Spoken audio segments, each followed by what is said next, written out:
الحمدللہ رب العالمین والصلاة والسلام علی سید الانبیاء والمرسلین اما بعد فاعوذ باللہ السمیع العلیم من الشیطان الرجیم بسم اللہ الرحمن الرحیم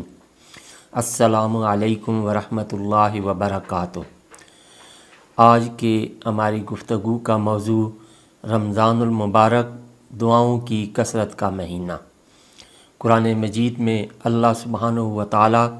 نے رمضان المبارک کے احکام و مسائل بیان کرتے ہوئے درمیان میں دعا مانگنے کی ترغیب دی ہے۔ فرمایا اعوذ باللہ السمیع العلیم من الشیطان الرجیم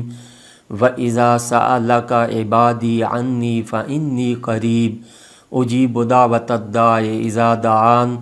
فَلْيَسْتَجِيبُوا لِي وَلْيُؤْمِنُوا بِي صدق اللہ العظیم۔ جب میرے بندے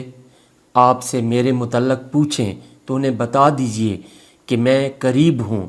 پکار کرنے والے کی پکار کو قبول کرتا ہوں جب بھی وہ مجھ کو پکارے۔ لوگوں کو چاہیے کہ وہ بھی میری بات مانیں اور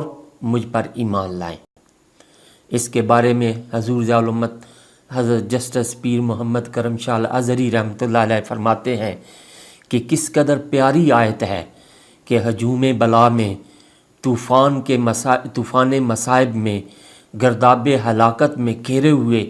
شکستہ دل اور پریشان انسان کے لیے چند لفظوں میں اطمینان و سکون کا کیا روح پرور پیغام عطا فرمایا۔ آپ غور فرمائیے، فَإِنِّي قریب کہ دو لفظوں میں راحت و اطمینان کی ایک دنیا سمیٹ کر رکھ دی۔ اس آیت مبارکہ سے علماء و مفسرین نے یہ استدلال کیا ہے کہ اس انداز بیان سے اللہ تعالیٰ کی مرضی یوں معلوم ہوتی ہے کہ رمضان المبارک میں دعاؤں کا بھی خصوصی اہتمام کیا جائے، کیونکہ روزہ ایک اخلاص عمل کا بہترین نمونہ ہے۔ دوسرے روزے کی حالت میں انسان نیکیاں بھی زیادہ کرتا ہے، راتوں کو قیام اور توبہ کرتا ہے، اور یہ سارے عمل انسان کو اللہ کے قریب کرنے والے ہیں۔ نبی کریم صلی اللہ علیہ وسلم کا یہ ارشاد بھی ایک نعمت ہے۔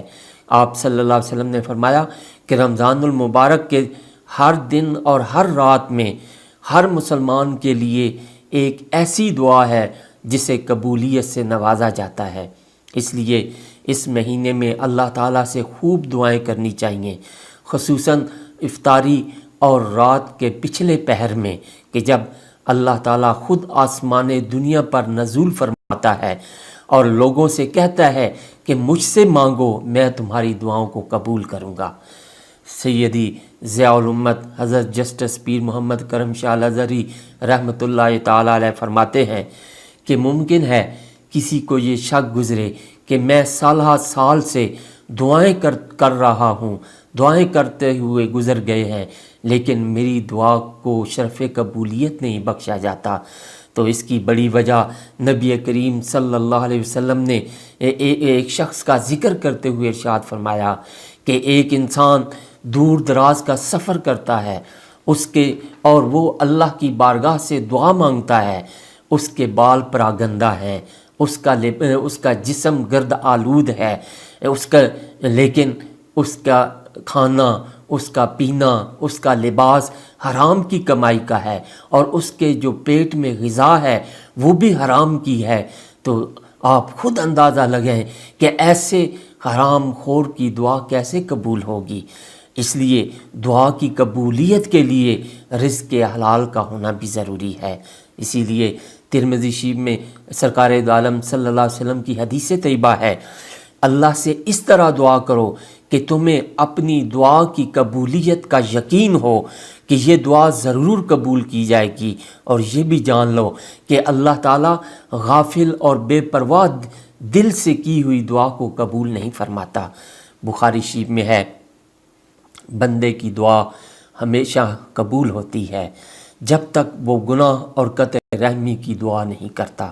اور جلد بازی بھی نہیں کرتا۔ صحابہ نے عرض کی، اے اللہ کے پیارے رسول صلی اللہ علیہ وآلہ وسلم، جلد بازی کا کیا مطلب ہے؟ تو سرکار دو عالم صلی اللہ علیہ وسلم نے ارشاد فرمایا کہ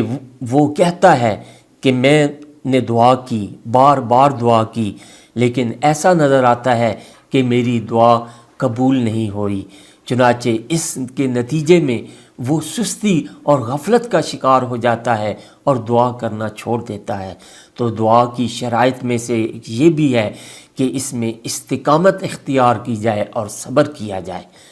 دعا میں اخلاص،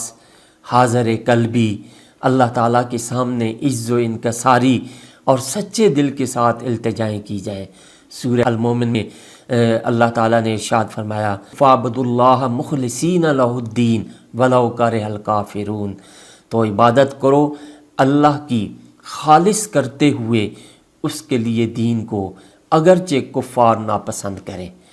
دعا کی قبولیت کے اسباب و شرائط میں یہ بھی شامل ہے کہ اللہ تعالیٰ کے اسماء و صفات کے ساتھ وہ پہلے اس کی خوب حمد و ثنا بیان کی جائے۔ رسول اللہ صلی اللہ علیہ وسلم کی حدیث طیبہ ہے کہ ایک آدمی کو کہتے ہوئے آپ صلی اللہ علیہ وسلم نے سنا کہ یا اللہ، میں تجھ سے اپنی گواہی کا واسطہ دیتے ہوئے سوال کرتا ہوں کہ تو ہی معبود برحق ہے، تو ہی، تیرے سوا کوئی معبود نہیں ہے، تو یکتا ہے، تو بے نیاز ہے، تجھ سے کوئی پیدا نہیں ہوا، تو کسی سے پیدا نہیں ہوا،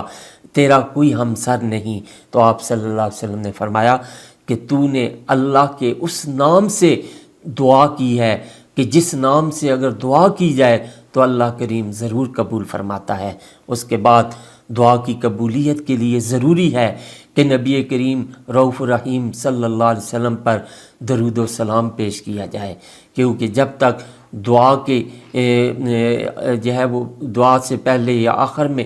درود و سلام نہ پڑھا جائے تو وہ دعا زمین اور آسمان کے درمیان معلق رہتی ہے۔ اذان اور اقامت کے درمیان دعا رد نہیں ہوتی، چنانچہ حدیث طیبہ میں ہے کہ اپنے رب کے قریب ترین بندہ سجدے کی حالت میں ہوتا ہے، لہٰذا سجدے میں کثرت سے دعائیں کیا کرو۔ مسلم شریف کی حدیث ہے، حضرت ابو ہریرہ رضی اللہ تعالیٰ عنہ سے روایت ہے کہ کعبہ کو دیکھتے ہوئے،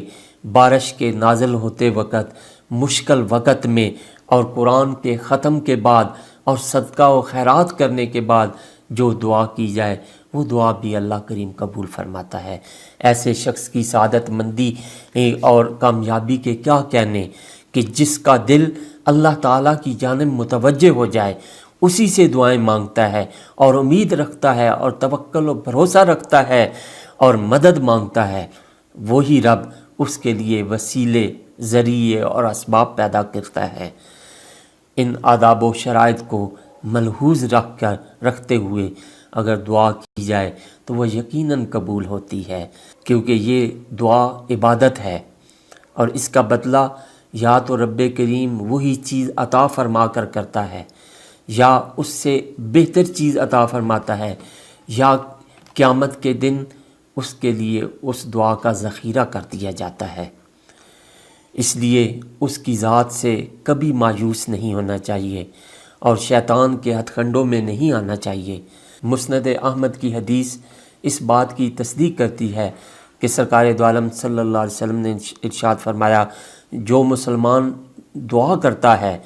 کوئی بھی دعا کرتا ہے، بشرطے کہ وہ گناہ اور قطع رحمی کی نہ ہو، تو اللہ تعالیٰ اس دعا کے بدلے اسے 3 چیزوں میں سے کوئی ایک چیز عطا فرماتا ہے۔ یا تو اس کی دعا کو فی الفور قبول کر لیا جاتا ہے، یا اس کے لیے ذخیرہ آخرت بنا دیا جاتا ہے، یا اس کی مثل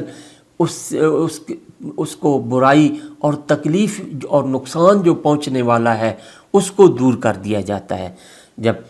صحابہ اکرام رضوان اللہ علیہم نے حضور صلی اللہ علیہ وسلم کا یہ ارشاد گرامی سنا تو انہوں نے عرض کی کہ اللہ کے رسول صلی اللہ علیہ وآلہ وسلم، پھر تو ہم خوب دعائیں مانگیں گے۔ تو آپ صلی اللہ علیہ وسلم نے فرمایا اللہ کے پاس خزانے بھی بہت ہیں، یعنی تم مانگو،